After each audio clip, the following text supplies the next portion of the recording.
ముద్రగడ పద్మనాభం గారు జేఏసీలో మొదటిగా ఆయన ప్రకటించిన 13 మందిలో నేను ఒకడిని.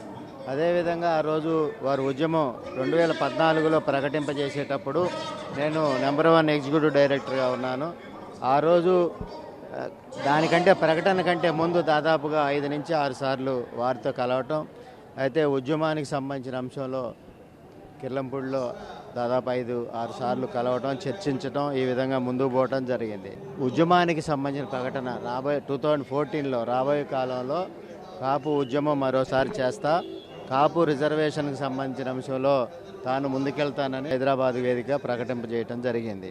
అనంతరం దానికి సంబంధించిన లోగో, అదేవిధంగా సాంగ్స్ ఏర్పాటు, నెంబర్ 1లో ప్రోగ్రామింగ్లో ఉన్న అనిల్ కానీ, సీనియర్ జర్నలిస్ట్గా ఉన్న నీలం రాంబాబు నాయుడు గారు, ఆ విధంగా మొదటిగా ప్రకటించిన 13 మంది రాష్ట్ర కాపు జేఏసీ నాయకత్వంలో నేను ఒకడిని. అనంతరం గుంటూరు జిల్లా బాధ్యతలు చూడటమే కాకుండా గుంటూరు జిల్లాలో 17 నియోజకవర్గాల్లో 35,000 మంది 6,000 మంది యాక్టివ్ లీడర్సు పాల్గొన్న వివరాలు, పూర్తిస్థాయి వివరాలని మేము సేకరించి ఆ రోజు ఇవ్వటం జరిగింది.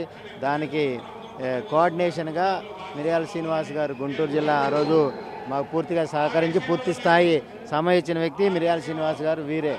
అయితే అదే సందర్భంలో తుని గర్జన సందర్భంలో వారిని చూడనివ్వట్లేదు అనుకున్నప్పుడు అఖిల భారత కాపు జాగృతి పక్షాన, ఆ సంస్థ పక్షాన కోర్టును ఆశ్రయించడం, గిరిగారి పేరు మీద మేము కోర్టుకి వెళ్ళటం జరిగింది. ఆ రోజు సుప్రీంకోర్టు అడ్వకేట్ గాళ్ళ సతీష్ గారు ఆ కేసుకు సంబంధించి ముందుకెళ్ళటం జరిగింది.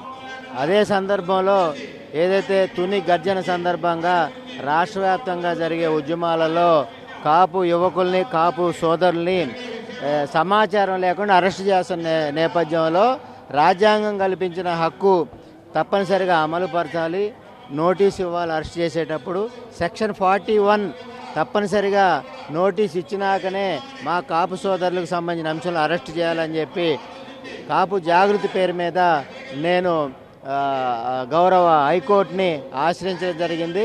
దాని తర్వాతనే పోలీస్ శాఖకి ఉన్నత న్యాయస్థానం ఉత్తర్వులు ఇవ్వటం, పోలీస్ శాఖ సెక్షన్ 41 నోటీసులు తప్పనిసరిగా ఇవ్వాలని చెప్పి ఆ రోజు పోలీస్ శాఖకి ఉన్నత అధికారులంతా కూడా ఆదేశాలు ఇవ్వటం జరిగింది.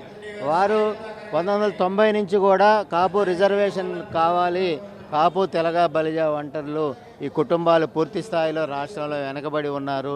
స్వాతంత్రం రాకముందు రిజర్వేషన్ కలిగి ఉన్నాం. స్వాతంత్రం వచ్చినాక రిజర్వేషన్ తీసేసిన పరిస్థితి కాబట్టి తప్పనిసరిగా బీసీ రిజర్వేషన్ ఇవ్వాలనే ఉద్యమం దశాబ్దాల కాలం చేశారు.